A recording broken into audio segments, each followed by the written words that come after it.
Now the question he asked me was in the nature of an inquiry of a person who wants to find out what is the proof that there is God. How are we to convince people what is God? That we have to achieve something as far as God is concerned. How are we to convince them that we have got all these centers within us and that you have to achieve that realization? Then also, how are we to prove to others that you have achieved your realization?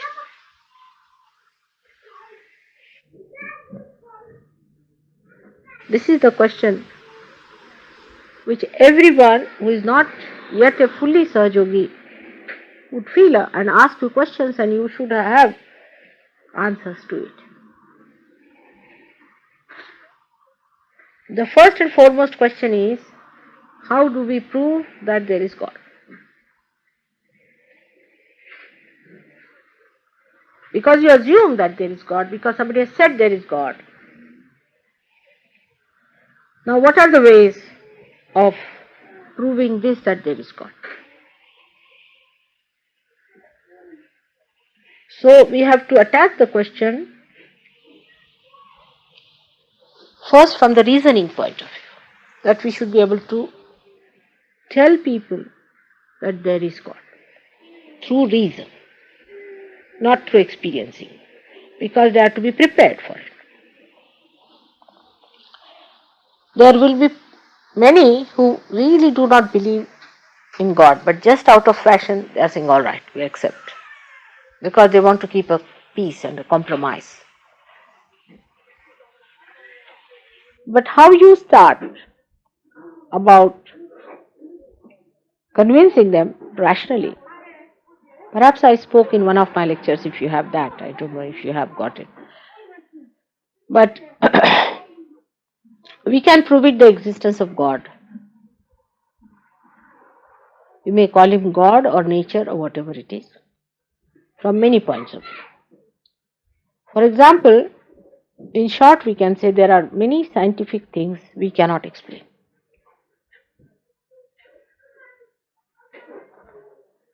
We cannot explain how the periodic laws were established without somebody being there. Periodic laws of chemical substances or the elements that exist on this earth is so regular and so properly plotted down that you can see there must be some plotter, otherwise it cannot be done. I mean, if you want to avoid it, you can avoid it, but there must be someone.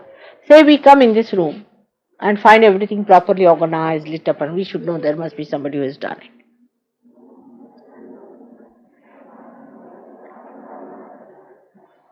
Then a very good example is given by a very good French biologist.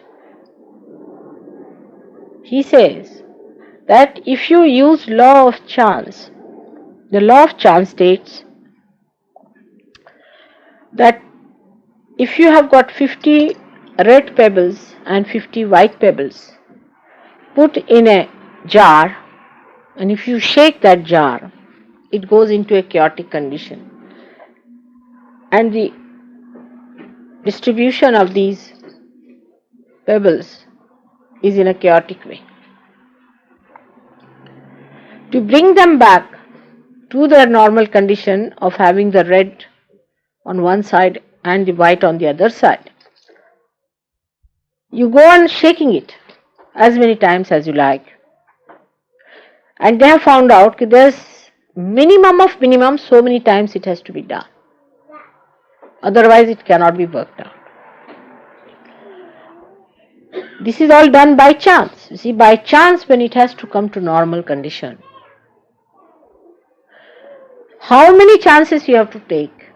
There's a certain amount of a formula. Something raised to power n, call it n. So, as a biologist, he tried to calculate that if matter has to become living, then to get to that density,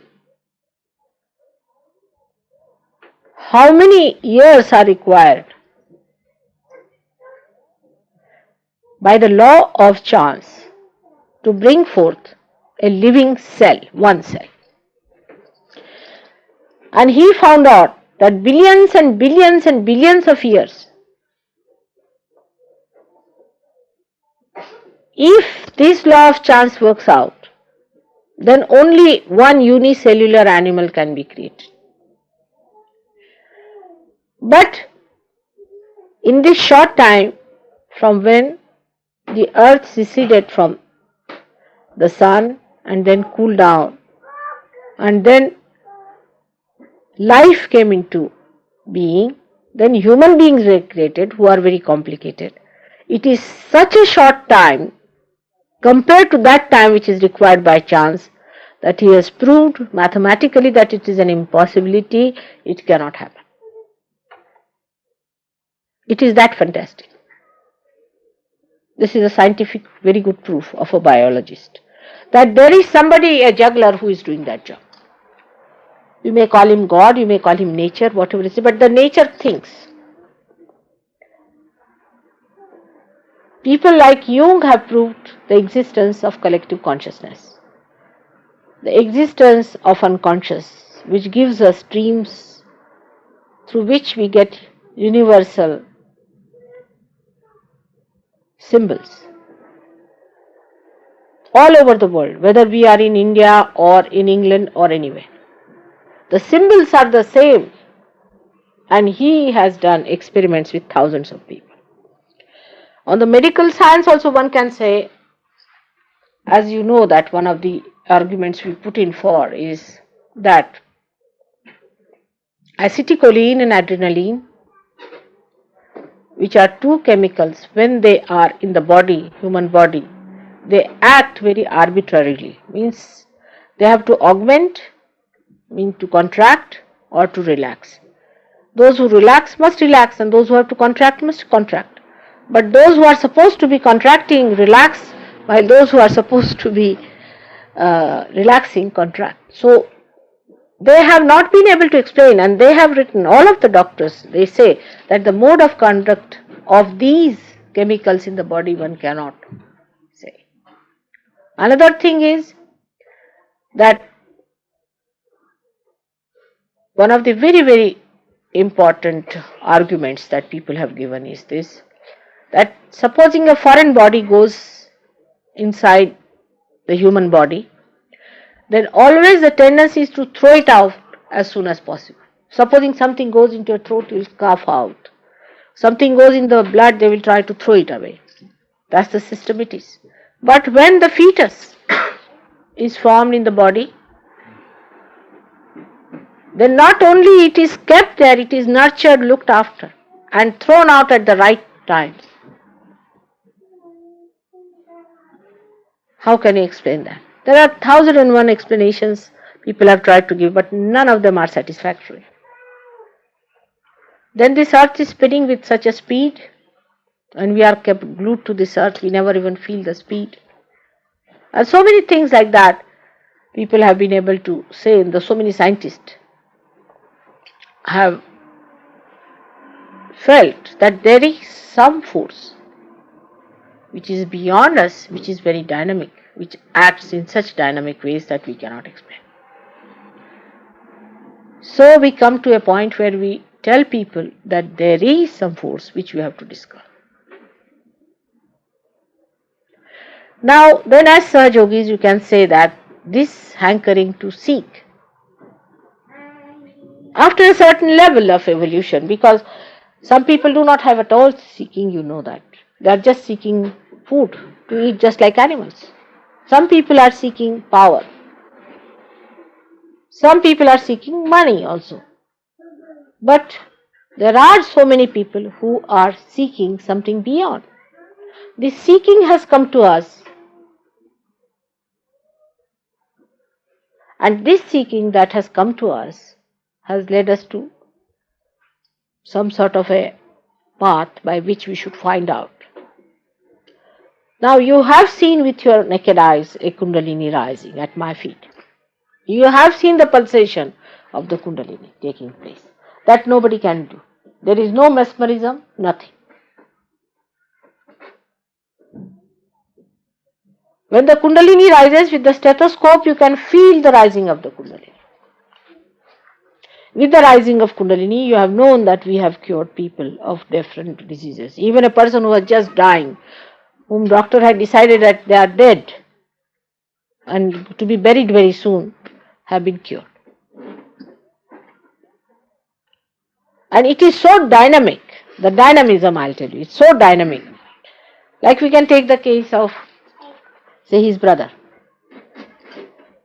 that he was so very sick and they said he has got blood cancer, he's going to die within 8 days. I mean, he just told me this, that's all. And he's cured. Today Linda told me that her mother was always angry with Peter. Where is she gone? Where is she? Linda?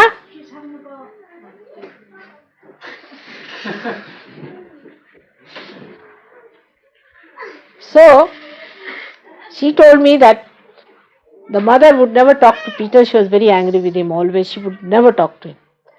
But she told me all these things. And suddenly she found that now she's become very good and congenial and nice and talking. You have seen such transformations coming among many people. How people are changing, transforming. This is absolutely dynamic. You cannot do it. So many sick people are suddenly cured only through attention, you know. There must be something about it. And that is how you have to convince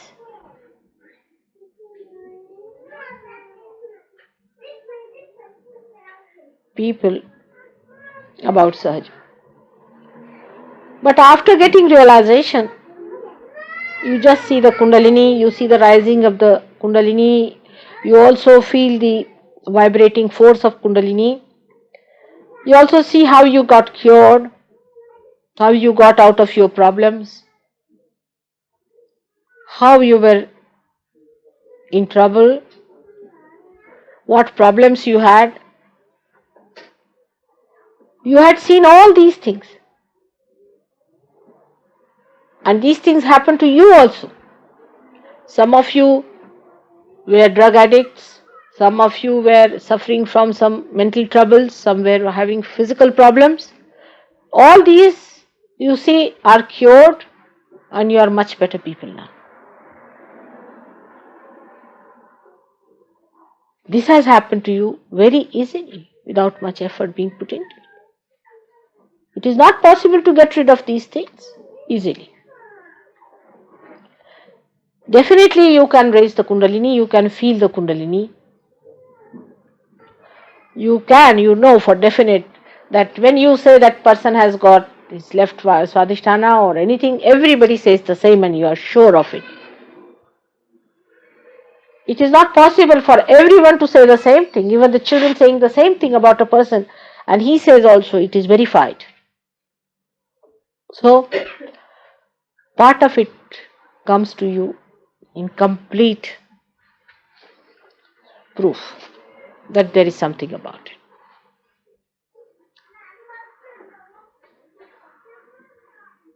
Second part also comes to you as a proof because now you know there are vibrations flowing into it. There's no jugglery about it. And then you can feel it very clearly. You have raised the Kundalini of many people. You have given them realization. Even the photograph has given realization. You know for definite it is so.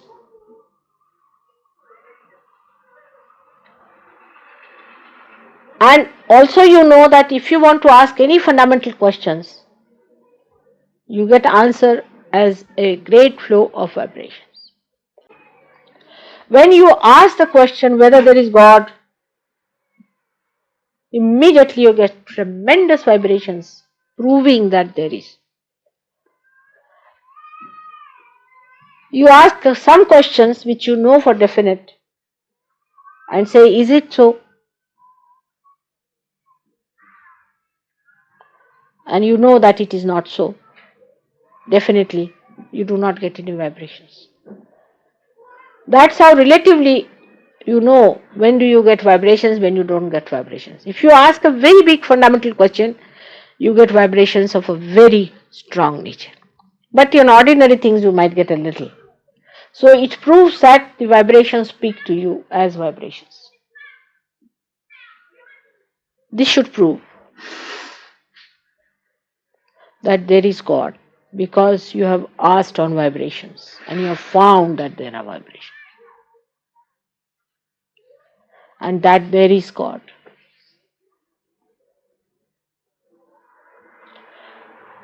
Now, what happened in the case of Buddha? That he got realization as you got it. And he had no way of finding out whether there is God or not. So he said, there is no God, only there is self. But you have gone beyond it. So, if you find 70% of the proof through your own experiencing it and raising of the Kundalini and all that, then the 30%, whatever it is to be ascertained through the vibrations. And when you ascertain it through the vibrations, for example, I say this is hot. How do I know? By feeling it itself, it is hot. Now, anything that makes me hot is hot. But relatively, I know this is hot, that is cold. In the same way, on vibrations also, you can ask various questions and find out yes and no. And then you can believe it, that there is God Almighty and this all-pervading power exists. Not only exists, but operates. The rest of it is all a myth.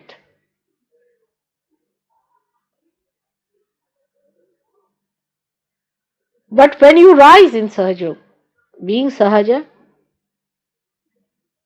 you take it for granted. As we take everything for granted. All the trees growing, the mango tree giving a mango, guava tree only gives guavas.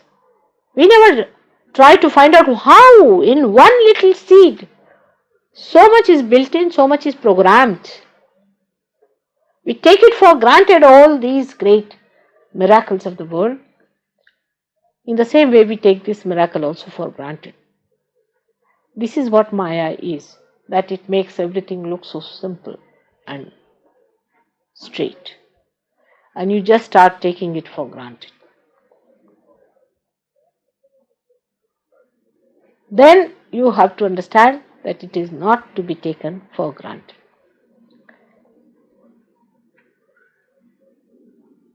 But is to be very much respected, worshipped, and accepted. The amount of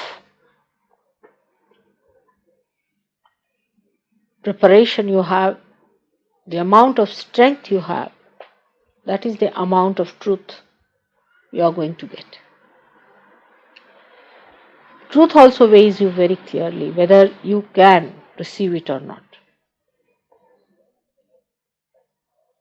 There is no diplomacy that can work this out. No cheating, nothing. Truth knows how far you are. The more you become stronger, the more the truth manifests through you and you receive the truth. Just now, some of you are still little babies of 3 months and 4 months and something like that. And still sometimes taken for granted. You do things which you should not do and harm yourself. It's only a question of harming yourself, not harming me or harming Sahaja Yoga, which cannot be harmed, but you harm yourself. So one has to be very careful and should understand the laws and regulations. As Gavin had read the last time, the statutes of gods laws.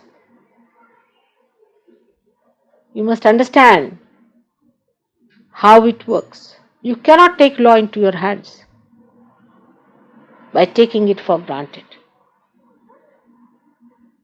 Law operates and it knows everything. It is the law of love. That's why it allows you to make little mistakes to learn. But it will not protect you when you start saying that, all right, I want to do it on my own. All right, it says, all right, go ahead. So one has to know that this law operates not blindly, lovingly. And it tries to teach you also sometimes that don't do this wrong and don't do that wrong. But when it comes to real punishment, the punishment is that this law leaves you alone. It just lets you go. The attention recedes. That's the worst thing that can happen to anyone.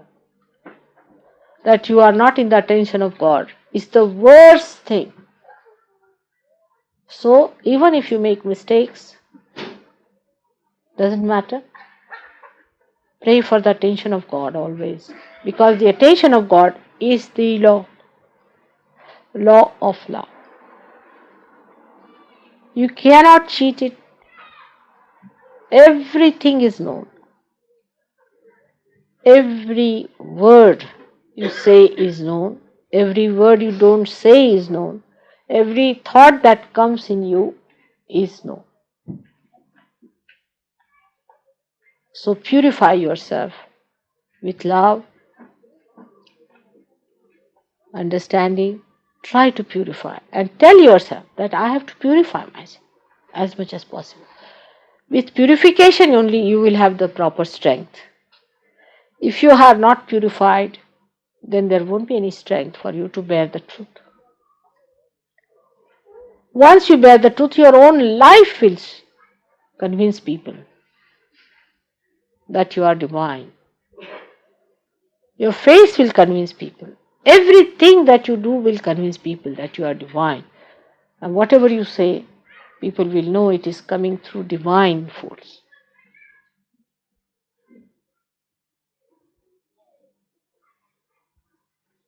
May God bless you all.